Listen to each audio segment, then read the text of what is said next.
Inmiddels is het alweer een paar maanden geleden dat ik bij een boer achter op zijn erf een berg oude caravans en een aantal oude campers tegenkwam.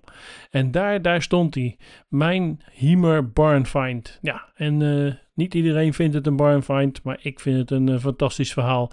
Hij stond daar helemaal smerig en verdaan, eigenlijk te wachten op het einde van zijn loopbaan als camper. Nou, gelukkig heb ik hem eruit weten te halen en heb ik hem schoongemaakt. Heb ik de remmen inmiddels vervangen. Hebben we de olie ververst, de distributieriem vervangen en heeft hij APK gekregen. Dus ik heb al een hele leuke serie video's voor jullie kunnen maken. Maar niet alles is pais en vree, want tijdens mijn reisje naar Oostenrijk kwam ik erachter dat het dakluik boven het bed behoorlijk lekte. Nou, dat is dan ook het eerstvolgende probleem dat ik heb aangepakt en dat zie je onder andere in deze video. Ja jongens, want het is niet allemaal roze geur en maneschijn. Ook niet hetgene, niet alleen hetgene wat ik heb gekocht, maar misschien ook niet hetgene wat ik zelf heb gedaan. Want zoals de mensen die naar de video's hebben gekeken van Camping Trend in Düsseldorf misschien al weten, of in ieder geval gezien kunnen hebben, heb ik toch een klein probleempje met in ieder geval dit dakluik. Want als het regent, een klein beetje regen gaat wel, maar als het echt regent, dan lekt het als een dolle.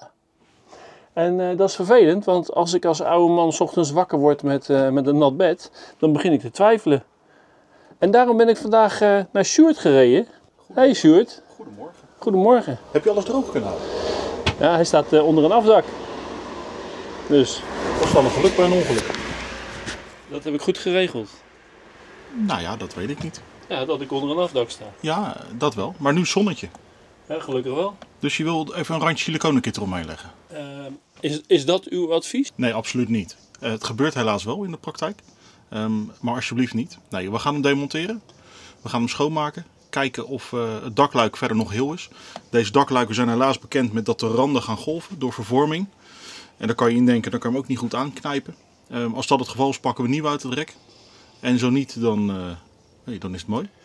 Maar je zegt we is ik. Ik pak hem uit het rek, ik geef hem jou aan. Ja. En dan mag jij het doen. Wil je het zo doen? Ja, ik ga gewoon proberen het zelf te doen. Ik vind het helemaal goed. En, ik kijk tussendoor. Zullen we het dan, we kunnen het ook uitdagender maken. Kan ik ook een vechtlijn Luxuoso uit het rek pakken voor Nee, je? dat ga ik niet doen. Wil ik niet boven mijn bed hebben.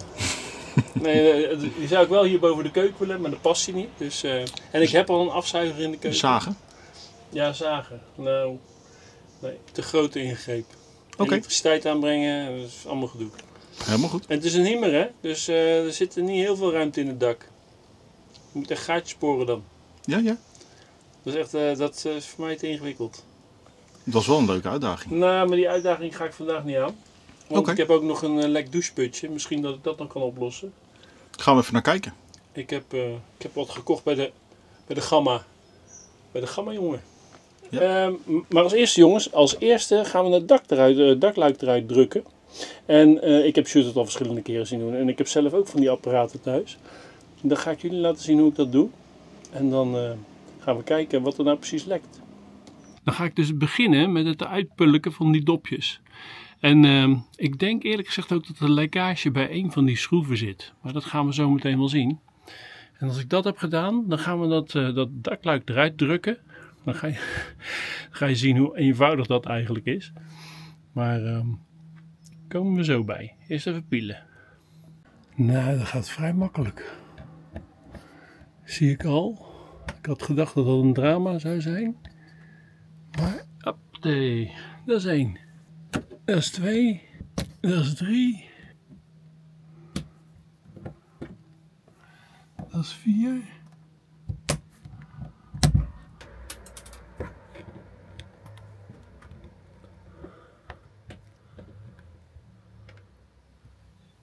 Zo.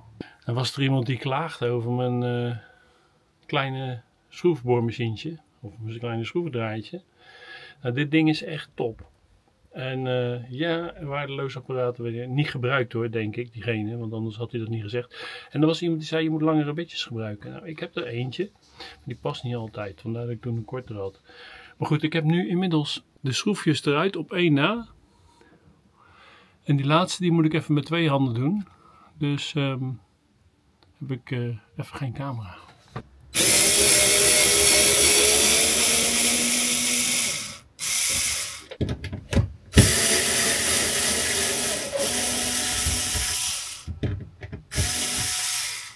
Nou denk ik niet dat dit de eerste keer is dat het dakluik lekt als ik het zo bekijk. Want kijk eens.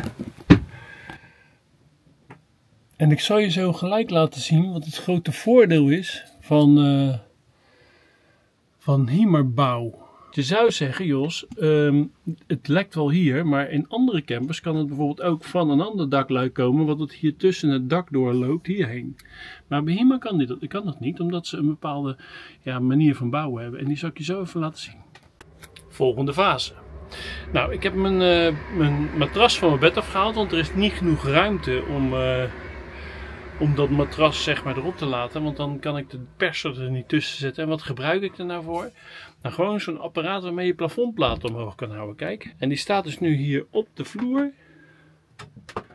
En een schroefje in het luik. En dan ga ik daar tegenaan duwen.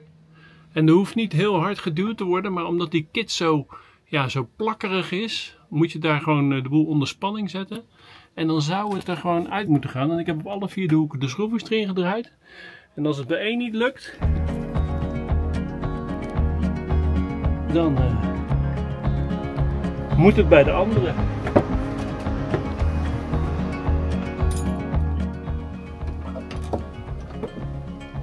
Gaat al los hoor. Kijk, hij komt omhoog, zie je? Zo. Hoppatee, dat is 1. Die is al een beetje los.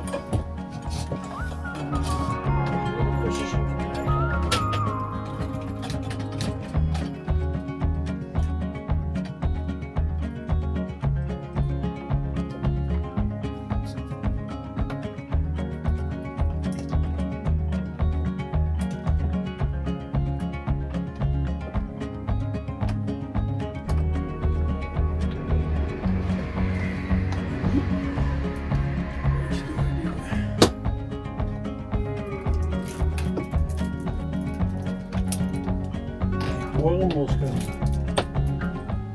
Ja. Je ziet het hier ook weer, hè? Zo.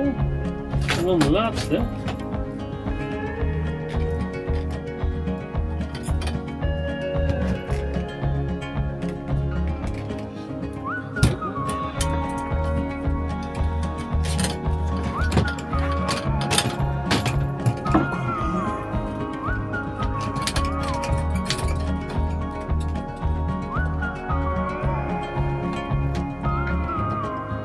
Happy. Hoppatee. Ik denk ook dat het heel lekker is zitten. Nou. Gaat u jongens.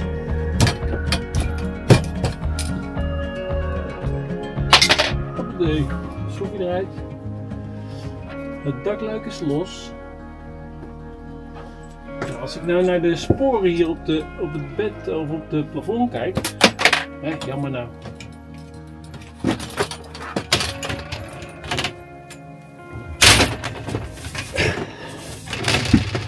En hier is ergens de laatste gevallen. Let op. Kijk, als ik hier naar de sporen kijk, dan heeft hij het zo goed als zeker hier gelekt, zie je? En hier zie ik ook sporen. Maar nu kan ik dat hele dakluik er al uit gaan duwen. Kijk. Zie je? Nou, er zit best wel veel kit op, zeg ik. Hoppatee. De kit is ook nog flexibel. Ben benieuwd. Dan moeten we hem weer af zien te krijgen. Zo. Nou, dit is wel een mooi moment om even te kijken. Kijk jongens, hier zo. Hier zie je, dit is de aluminium buitenhuid. Hier. En dit is de houten binnenhuid. En wat Hymer doet, dat zie je, is geen piepschuim gebruikt. Dit is een soort pur. En zij noemen het pual. En dat pual zorgt ervoor dat je dus eigenlijk geen... Nou, hier zien we dat er water door is gekomen. En hier ook eens. Nou, dat pual zorgt ervoor dat er eigenlijk geen verbinding is tussen hier en hier, bij wijze van spreken. Er kan geen vocht doorheen, want het zijn gesloten cellen. Dus dat maakt het heel erg structureel bijna onmogelijk om er water in te laten komen. En daarom hebben Hymers en Eriba caravans, Eriba Nova's in dit geval, of Nova Lights of Nova, nou ja, de Nova's, die hebben dit systeem. En omdat ze dit hebben, kan eigenlijk geen water intrekken. Ik ga nu even het dak op om te kijken of ik de rest eraf kan krijgen. En hier kun je eigenlijk al vrij makkelijk zien waar de schuldige zit. Want als ik hem omkeer, let op, dan zie je dat hier kit zit. Maar die kit heeft kennelijk niet gehecht. Oh, die kit hebben ze langs de buitenkant gelegd, joh. Kijk dan. Ze hebben hem gewoon aan de buitenkant afgekit. Zie je dat? Die kit aan de binnenkant hoort er helemaal niet bij. Ze hebben gewoon een randje kit eromheen gelegd. Dit is gewoon helemaal niet gekit. Dan ziet het er wel heel gekit uit. En dan zit hier aan de binnenkant kit, maar ook niet helemaal schoongemaakt. Prutsers! Prutsers zijn het. Man. En ik heb na het wassen het dak niet gepoetst, jongens.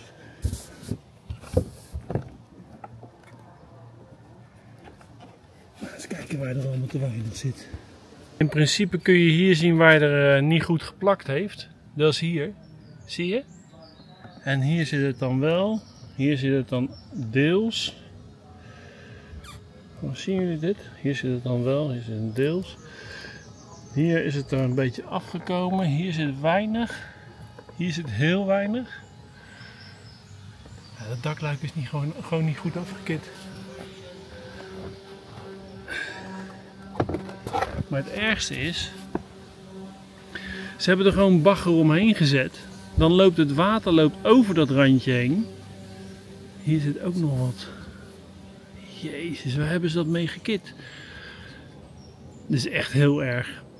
Loopt het water over dat randje heen. Het regent, het water loopt over dat randje heen. Kan niet meer weglopen. Dan blijft het echt een soort waterdruk staan. Dit is ook andere kit. Dit is ook andere kit. Er is een dakluik uitgekomen. En daarna hebben ze het niet schoongemaakt. Kijk dan. Dit is gewoon siliconen kit. Nou, dit is misschien wel het meest dramatische dakluik wat Sjoerd ooit gezien heeft. Ik laat het hem even zelf vertellen. Dit is wel een goede kit. Hier zit het er gewoon, kijk. Hier zit het er gewoon los omheen. Zie je? Hier staat het gewoon omhoog. Echt, jongens. Wie hiervoor verantwoordelijk is geweest. Nou, ik ga even overleggen met de baas. Dit was wel een bekend probleem, denk ik, bij degene die er ooit aan gewerkt heeft. Die heeft er wel 3 keer kit opgesmeerd, of niet? Ik denk 2 keer. 2 keer sowieso. 1 keer aan de buitenkant. Ja. Maar aan de binnenkant zit ook wat hards. Achteraan zie je dat. Ja, mooi. Combinatie van butylkit en lijmkit. Ja, dat is logisch dat het een keer gaat lekken. En je ziet ook het hechtingsprobleem. Ja. Je ziet dat je kan de nummertjes die onder in plastic staan, kan je in de kit terugleveren. Ja. Ja. Dus Ja, goed schoonmaken. geen lijmkit gebruiken. Niet op deze manier. Goed schoonmaken en dan ook het dakluik goed schoonmaken. Het dakluik is nog bruikbaar. En dan kunnen we alles met verse kit terugmonteren, Jos. Althans, jij. Ja. Zo jongens, nou er zijn verschillende manieren om dit op te lossen. Maar Sjoerd heeft me wat gereedschap gegeven. En daar ga ik mee krabbelen en dan moet die kit er maar afkomen. En als hij dan goed schoon is, dit soort rommel, dan gaan we hem opnieuw in de kit zetten en erop plakken.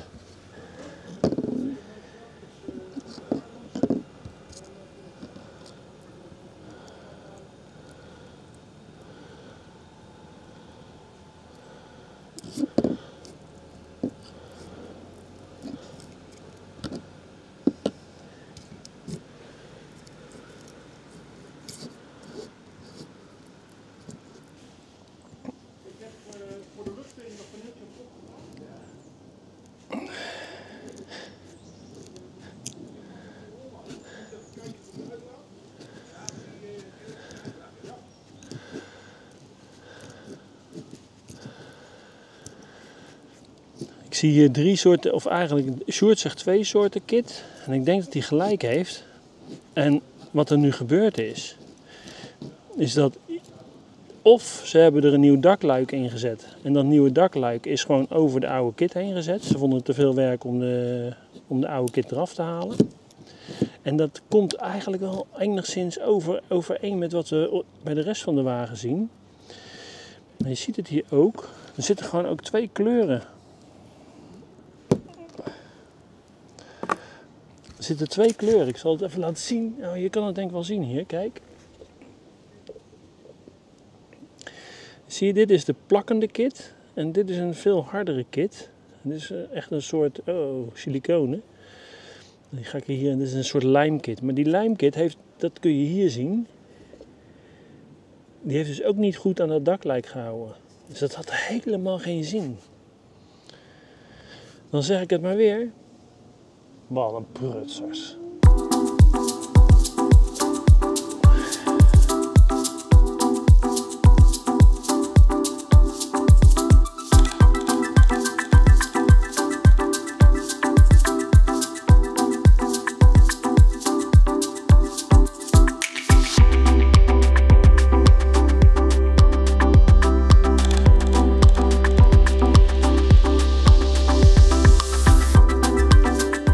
Nou jongens, dit is de status nu. Kijk, de bobbels naar boven zijn er enigszins uit. Ik heb nu wel volgens mij het meeste eraf hoor. Ik ben er in ieder geval wel tevreden over. Geen 2 soorten kit meer. Nou, dat kost een half uurtje werk. Maar dan hebben we in ieder geval de kans dat het allemaal weer een beetje goed gaat sluiten. En dat moeten we hebben voor als ik volgende week op de camping sta tijdens de KCJ, begin oktober.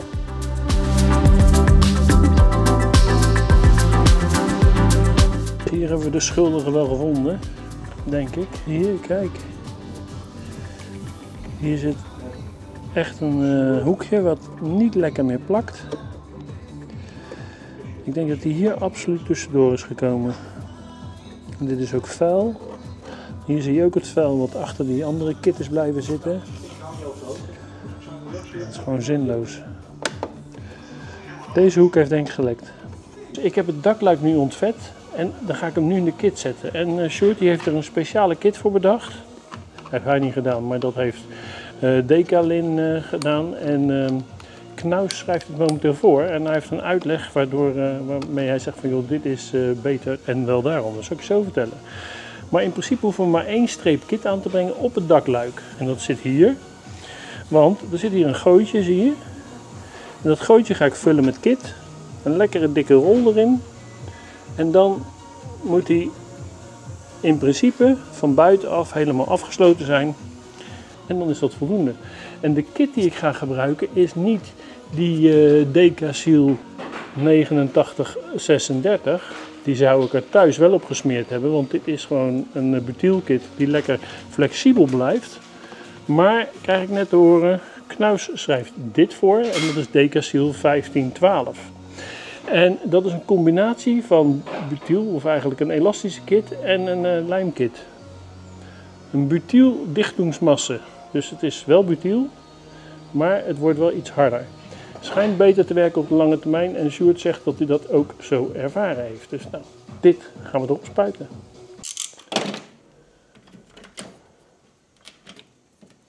Kan ook niks zelf, hè?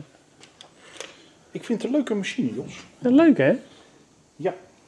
Ik moet heel eerlijk zeggen, door die kortingsactie van jou heb ik Ryobi gekocht voor in mijn caravan. Oh ja? Ja.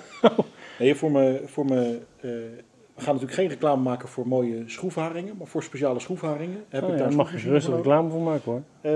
Voor de Peggy Pack haringen. Heb je wel de stalen dan? Ook aluminium, staal, plastic. Ik vind die plastic waardeloos. Ja, in het buitenland wel, maar op de voorseizoensplek wel. Nee, dan gaat het wel. Als je gewoon klei hebt en zo, gaat prima. Maar ik vind het een leuk spul. En het komt bij Milwaukee vandaan, dezelfde verdeler. Dus ik ben al snel overtuigd. Nee, maar eigenlijk ook dezelfde fabrikant. Ja. Hij is wel iets lomper dan die van jou.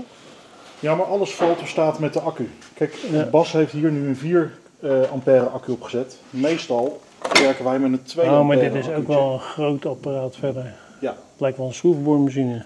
Maar we hebben ook de 12 volt versies ervan en die zijn wat compacter. Ja.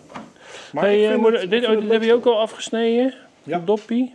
Ja. En nu is het gewoon dikke rug. Hier gewoon een mooie krul in leggen. En ja, er komt wat uit. Het nadeel aan deze kit is dat deze niet weg te deppen is. Als je dat doet, dan heb je echt hele lange draden. Dat is net kauwgom die 2 uur in de zon heeft gelegen. Niet aan beginnen. Overtollen, gewoon eruit laten steken, klaar. Dus niet te veel, maar gewoon een mooie rand erin leggen.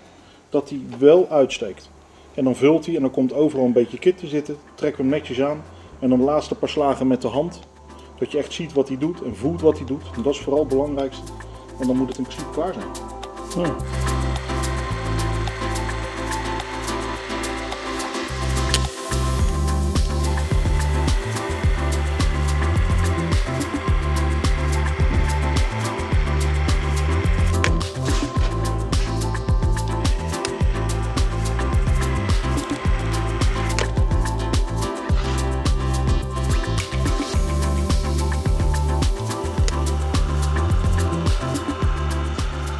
Nou, dat is goed. Ik zal hier nog straks een beetje Ja, bij. een klein beetje Dit zijn de gevaarlijke plekjes. Ja. En daar en daar. Dus je moet eigenlijk proberen om één egale...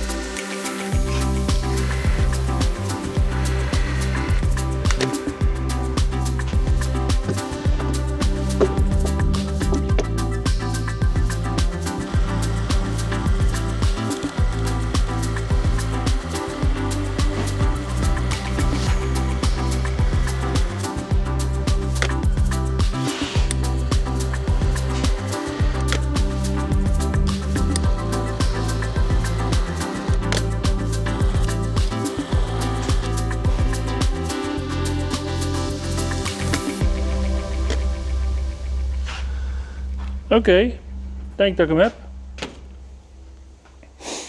Mijn egale drol is niet helemaal egaal, maar er zit wel overal veel op. Moet je nog even checken voor mij? Doe je het ermee? Er zit genoeg op, hè? Er zit zeker genoeg op. Ik zou nog even oefenen met de machine. Ja, maar dat ga ik nu niet meer Wil doen. je een Coca kit mee om thuis te oefenen? Nee, liever niet. Nee, kijk, het belangrijkste is dit soort plekjes. Hier zou ik Ja. nog een klein toefje op doen. Oké, Dit is nu het zwakste plekje. Overal zit een genoeg kit. Hier maakt het niet uit, want hier vloeit het toch onder. Ja. Maar ik zal even laten zien. Het nadeel is aan deze kit. Ja. Dit is echt troep. Dit is rommel. Dus als je dit aan je vingers hebt, dan moet je echt wel met een oplosmiddeltje het weghalen. Laat staan als je het aan je kleren hebt. Maar het kit wel heel goed.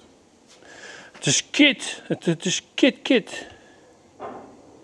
Het is wel makkelijk aanvullen trouwens. Dat is beter. Hij Want is wat dunner dan die ander. Dat is zo zat, Jos. Hij is wat dunner dan die ander. Alleen naarmate die opdroogt, wordt hij echt wel wat harder. En er zijn dus een aantal fabrikanten, waaronder de Knaus Tabbert groep. Die geeft dus bijvoorbeeld al aan van joh, alle dakluiken moeten met deze kit gemonteerd worden. ik ga hem er snel even inhangen, want anders lekt het zo meteen. We kunnen een paraplu door het gat heen steken. Ja, dan kan ik dat ding er niet op doen. Moet ik hem aangeven? Gaat wel, joh.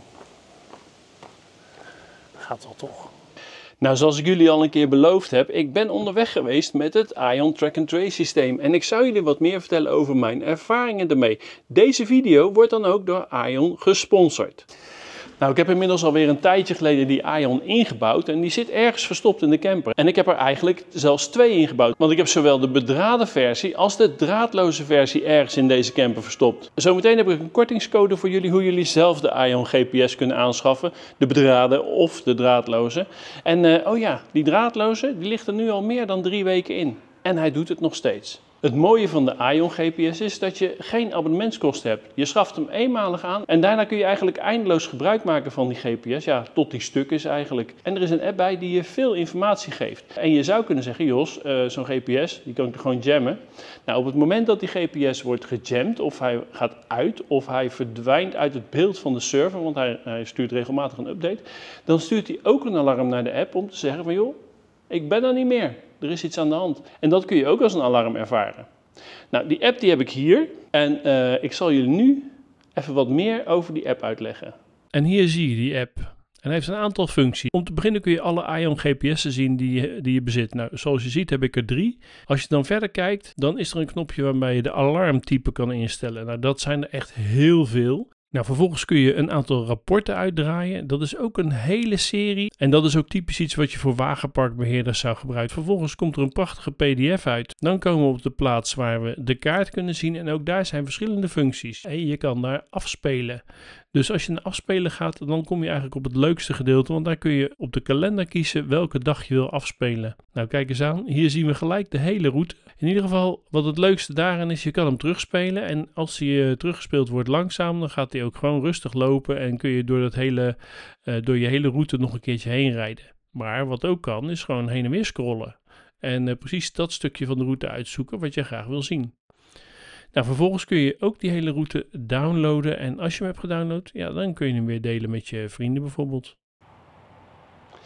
En dat is Ion GPS. En met de code CampingTrend10 met hoofdletters, CampingTrend met hoofdletters en 10 er direct achteraan, krijg je 10% korting op de website van Ion op de toch al niet al te hoge prijs van die Ion GPS'en. En kun jij in de toekomst je camper of caravan ook goed in de gaten houden. Bedankt Ion voor het sponsoren van deze video.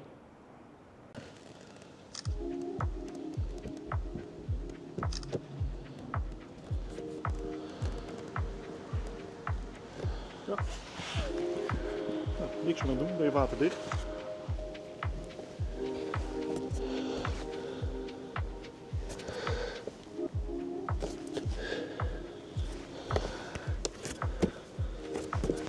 De rest komt met aanschroeven. Kijk eens, mooie kras. Een mooie kras op de... Oh nee, kit. Hey, Ja? voel jij wat ik voel? Oh nee, je hebt natuurlijk een regenpet op. Nee, ik voel Het het. begint te druppen. Ja, echt net precies, op tijd. echt precies op tijd, hè? Zo, nu ben ik aan de binnenkant. En nu moet het roostertje er weer op. En dan trek ik met de schroef aan. Nou, dat is eigenlijk alles wat er moet gebeuren als je een dakluikje vervangt. En een beetje goede help van vrienden natuurlijk, is altijd handig.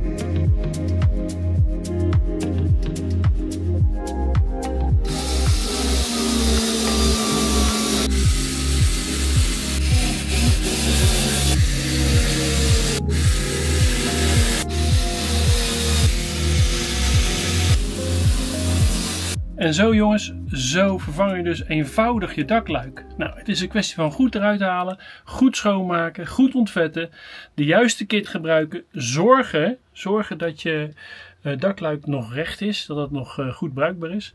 En dan weer keurig netjes erin zetten met voldoende kit, de juiste kit zoals ik genoemd heb. En ik zal linkjes naar die kit, als ik hem online kan vinden, hieronder zetten.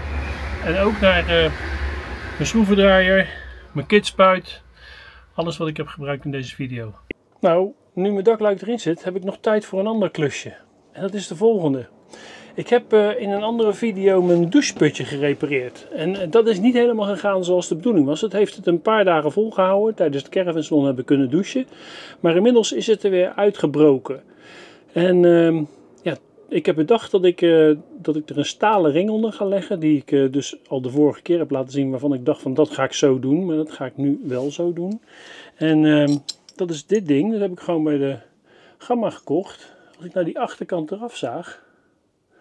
Dan kan hij daar mooi onder liggen. En dan kan die andere erin. En dan gaat het werken. Hoop ik. Kijk. Het is er weer allemaal tussenuit. Ik kon het er zo tussenuit krabbelen. Het heeft gewoon losgelaten. En ja, dat is niet goed. Dus ik ga terug naar mijn eerste plan. En dat is dit. Ik heb een groter dingetje gekocht. Daar ga ik de achterkant van afslijpen. En die ga ik eronder zetten. En dan zet ik hem vast en kijk of dat dan houdt. Dus het was een heel gedoe om dat allemaal erin te zetten. Maar het is een stuk makkelijker om het los te maken. We beginnen met het losschroeven van dit bovenkantje. Er zit ook wel veel kracht op. En dat heeft natuurlijk ook mee te maken met hoe dat er aan de onderkant uitziet.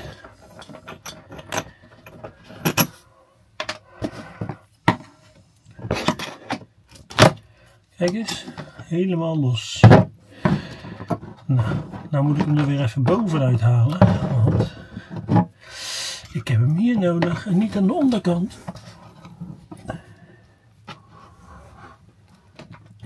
En hij is zelfs door het rubbertje heen getrokken. Kijk. Nou, nu moet ik dit er weer af zien te krijgen. Ja, in principe zou dat wel moeten lukken, zie ik. Even hakken.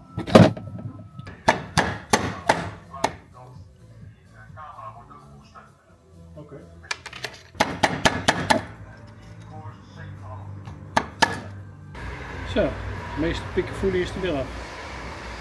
Nou, en daarom is het zo handig dat ik even bij Sjoerd ben. Want Sjoerd zegt tegen mij, joh, waarom gebruik je niet gewoon dat hele ding? Past die wel, of niet? Ik zei, nou, die vorige die paste niet. Maar nu ben ik even eens kijken. Deze past gewoon. En ik had al een rubbering meegenomen, dus die ga ik er aan de bovenkant inleggen. En dan ga ik eens kijken of ik ze bij elkaar kan krijgen. Kijk even mee. Kijk, dat is nu het gat. En dat is ook wat er gebeurt. Hè. Dat is helemaal vergaan, dat kunststof. En als ik dit er nu zo inleg, dan past dat gewoon. En dan sluit dat denk ik ook nog behoorlijk af. Het enige wat ik nu moet doen is zorgen dat ik hieronder kom om dat ding weer omhoog te trekken. Nou ja, dat blijft een uitdagingje. Dus even kijken, waar is mijn schroefje?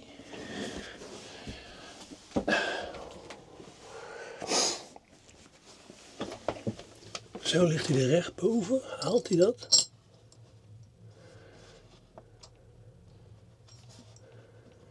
Haalt dat net niet. Iemand moet dat even aanduwen.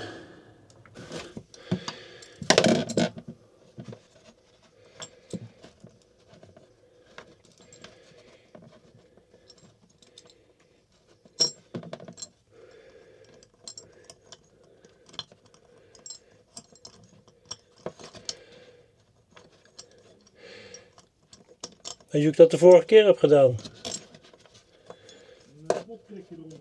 Ja. Was maar zo'n feest. Nou, die schroef haalt het net. Kun je hem strakker drukken?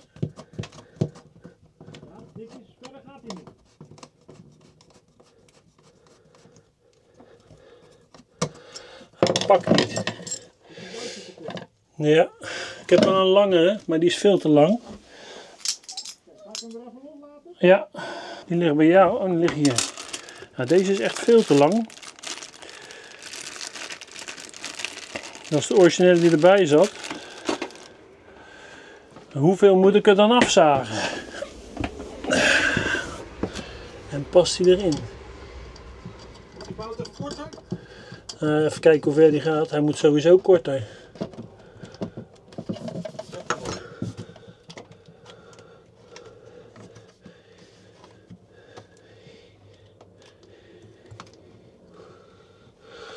Er zit spanning op die buizen en daardoor wil die ook losbreken. Nou, eens even kijken hoeveel eraf moet.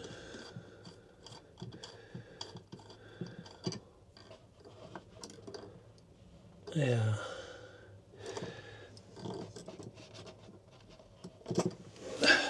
Oké, dit zat in het water, dus dat moet eraf. Ja, iets naar je toe. Iets naar je toe. Zo. Hè? Ja, dat deed ik expres, want ik zie hier dat je ernaast zit. Nou, daar ben ik mee bezig. Kijk, die rubberring heeft een randje. Dat past eigenlijk niet. Dat is eigenlijk een verkeerde rubberring. Maar ik ga ervan uit dat alles gewoon naar beneden blijft vallen en dat het niet overstroomt.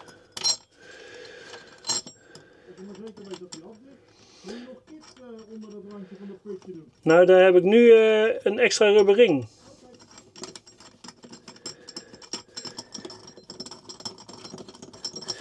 Hij was nog een behoorlijk stuk te lang.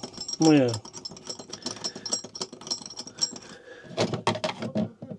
Hè? Ja, veel korter, maar dat kan ik toch niet meten? Hij gaat nu aantrekken.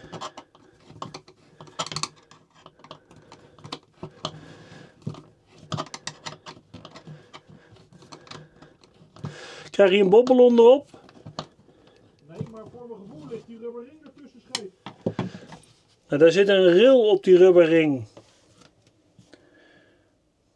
Ik voel aan de ene kant rubber, aan de andere kant niks. Oké, maar dat hoeft niet uit te maken.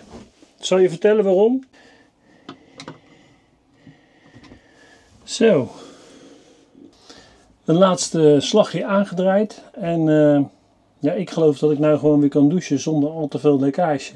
Al is het trouwens ook wel helder dat voor degenen die de serie hebben gevolgd, hebben we gezien dat er dus rechts achterin een klein beetje houtrot zit. Nou, dat kan dus prima van dat doucheputje gekomen zijn, wat misschien in lengte van jaren al wat vocht daarna toe heeft laten lekken.